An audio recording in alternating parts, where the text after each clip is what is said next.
1971 সালে তো একবার স্বাধীন হয়েছে, এখন আবার ছাত্ররা স্বাধীন করছে, এখন আপনার ফিলিংসটা কেমন? হ্যাঁ, আমি খুব শান্তিতে আছি। ছাত্ররা স্বাধীন করছে, বহু বহু ছাত্র হচ্ছে, বহু বহু মায়ের বুকুল খালি হয়েছে। হ্যাঁ, আমরা যেন সুখে শান্তি থাকে, ছাত্ররা যে আল্লাহ মনে যে মরে মরছে, আমরা যেন আল্লাহ জান্নাত বাঁচিয়ে থাকে। হ্যাঁ, এই আমার কামনা। ছাত্ররা যখন কোটা আন্দোলনের সময় নামছে তখন দাবি মানছে, মানে অনেক পরে দাবি মানছে, অনেক পরে দাবি মানছে। এখন সঠিক বিচার না হবেন তো আর কোনোদিন মনে করো মনে করে ইয়ারা মনে করো কোনো দেশে চলে যেতে পারে না, বুঝছেন? আর্মি পুলিশ যে মনে ভারত থেকে এসছে, সঠিক বিচার না হবো যে এগুলো দেশে ফিরে যেতে পারে না, এই আমার কামনা। শেষ পর্যন্ত পালাইছে হেলিকপ্টারে করে, তো পালাইছে, বুঝছেন? হেলিকপ্টার তুমি পালাইছে, ওখান থেকে তো কেউ যাইতে পারে না। হ্যাঁ, কোন দেশে তো যাওয়ার দেয় না। ভারত সরকারে ভারত সরকারে যে মনে পাঠিয়েও দিতে পারবে না কিনা, বুঝছেন? এইগুলো কথা।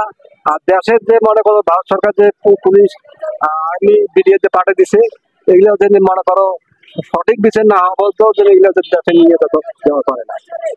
এই অবস্থা কি জন্য পাঠিয়ে দিল, আমার এইটা বুঝলো কি জন্য পাঠিয়ে দিল,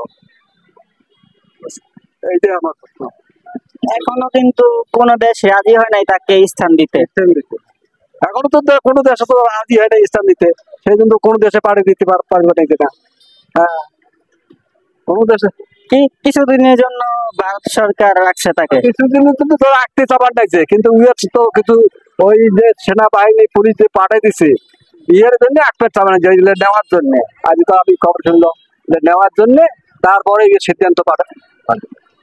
এখন আবার সিদ্ধান্ত মানি নেয় না কেউ, এই সিদ্ধান্ত কেউ মানি নেয় না। এখন আবার সজীব ওয়াজেদ জয় বলতেছে প্রধানমন্ত্রী আবার দেশে ফিরে আসবে, তাহলে তাকে কি সম্মান করা হবে? না না, তাকে দেখো সম্মান করা তো দূর থাক, তাকে ঝাড়া দিয়ে বাড়ি দিয়ে একটা ইনশাআল্লাহ ও দেশে ফিরে আসতে হয়তো পারবে না। ও তো তো বলছে হাসিনের বেটা জয় তো বলছে আমার মা আর রাজনীতিতে যাবে না, এই কথাই তো বলছে। হ্যাঁ, কথা ঘুরেছে, রাজনীতিতে যাবে না ইয়ার মা, আসবে দেশে ফিরে আসতো। দেশে ফিরতে তো আসবে, তুই তো সঠিক বিচার করা লাগবে। এতগুলো সাথে তুই তো বড় পদত্যাগ করলু, এতগুলো মনে করো মায়ের কোল খালি করিয়ে তুই পদত্যাগ করলু কেন? এতগুলো করলু কেন? পদত্যাগ করলে কিন্তু সম্মান নিয়ে করতে পারতো। পদত্যাগ করলে তো সম্মান নিয়ে করতে পারতো, কিছু তো করলে না, মায়ের কোল খালি করে দিয়ে তারপরে ওই পদত্যাগ করলে।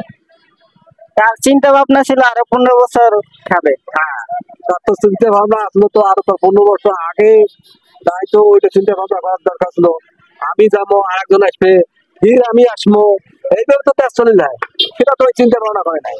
ওই তো দেশ ধরেই থাকতে চাচ্ছিল। আর সবাই তখন বুঝলো, সবাই মনে করো আজাকার ওই সাজাচ্ছিল, দেশের মানুষ সবাই আজাকার।